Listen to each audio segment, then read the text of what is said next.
Assalamualaikum warahmatullahi wabarakatuh. Perkenalkan, saya Anggi Puspitasari dengan NIM 205231096 dari kelas Perbankan Syariah 2C, Fakultas Ekonomi dan Bisnis Islam, Institut Agama Islam Negeri Surakarta.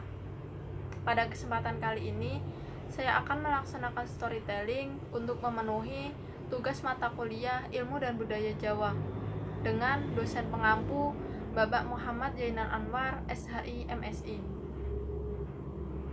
Pada kesempatan kali ini, saya akan melaksanakan storytelling mengenai materi Perjanjian Giyanti. Di sini, saya akan membahas mengenai 4 bahasan utama.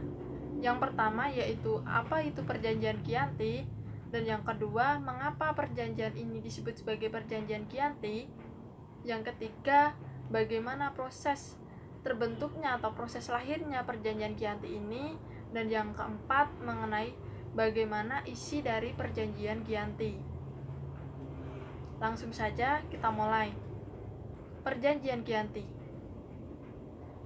Perjanjian Giyanti ini ditandatangani pada tanggal 13 Februari tahun 1755. Lokasi penandatanganan Perjanjian Giyanti ini terletak di Dukuh Karten, Desa Jantiharjo, Karanganyar, Jawa Tengah.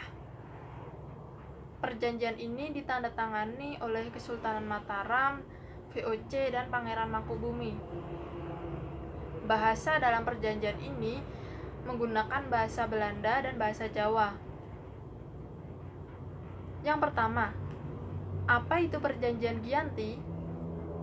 Perjanjian Giyanti adalah sebuah perjanjian yang lahir sebagai kesepakatan segitiga politik antara tiga belah pihak, yaitu pihak yang pertama atau kelompok yang pertama yaitu VOC, yang merupakan Perserikatan Dagang Hindia Belanda. Pihak yang kedua yaitu pada Kesultanan Mataram yang diwakili oleh Sunan Pakubuwono II, dan pihak yang ketiga itu dari kelompok Pangeran Mangkubumi. Perjanjian Giyanti ini ditandatangani dan pada tanggal 13 Februari tahun 1755. Serta Perjanjian Giyanti ini merupakan suatu peristiwa yang besar dan sangat dikenang pada masa silam. Serta Perjanjian Giyanti ini pada saat ini juga digunakan sebagai salah satu situs peninggalan sejarah yang digunakan sebagai ingatan kolektif bagi masyarakat mengenai peristiwa dan mengenai perjanjian tersebut. Yang kedua, mengenai mengapa perjanjian tersebut disebut sebagai Perjanjian Giyanti. Perjanjian ini disebut sebagai Perjanjian Giyanti karena nama dari perjanjian ini yaitu namanya Perjanjian Giyanti, yang diambil dari lokasi penandatanganan perjanjian ini, yaitu di Desa Janti. Dalam bahasa Belanda, Giyanti itu adalah Giyanti, pakai H, GHI, Yanti gitu. Tapi masyarakat sekitar itu lebih mengenal Giyanti ini sebagai Giyanti tanpa H, Giyanti gitu saja. Lokasi penandatanganan Perjanjian Giyanti ini sekarang lebih dikenal sebagai Dukuh Kerten, Desa Jantiharjo, Karanganyar, Jawa Tengah. Jadi nama dari Giyanti ini diambil dari nama dari Dukuh Janti ini, dari lokasi penandatanganan perjanjian ini. Selanjutnya untuk yang ketiga, bagaimana proses terbentuknya Perjanjian Giyanti ini. Proses pembentukan Perjanjian Giyanti di masa lalu itu dibuat dalam rangka meredam konflik pasca perpindahan Keraton Surakarta ke Yogyakarta, yang pada saat itu ternyata api dari peristiwa Geger Pecinan itu belum mati. Kemudian terdapat latar belakang terbentuknya Perjanjian Giyanti ini.